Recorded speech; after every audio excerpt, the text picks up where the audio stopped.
दिल जे बनावलसु पागले न होई दिल जे बनावलसु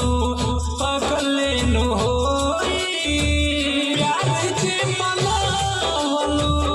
होई कसाई पहले तो नीक लागी बात में बुझाई प्यार जे बनावलसु होई कसाई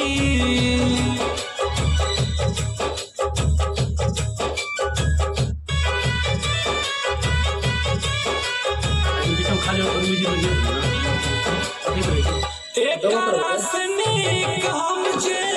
रहती अकेला प्यार के राहत नइखे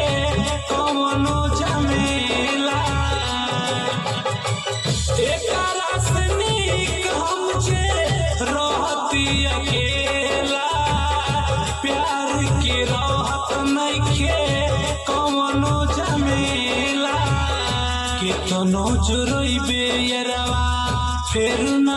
आई प्यार जे बनावलु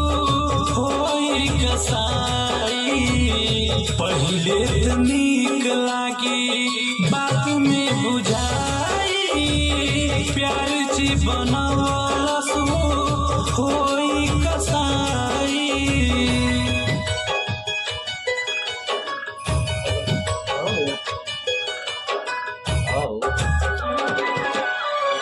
संजय पारवाना बतिया कहिले सबसे केहू न दिलावा लगाई केहू से संजय पारवाना बतिया कहिले सबसे केहू न दिलावा लगाई केहू से अमर चित गोविंद लगे मर जाई प्यार जे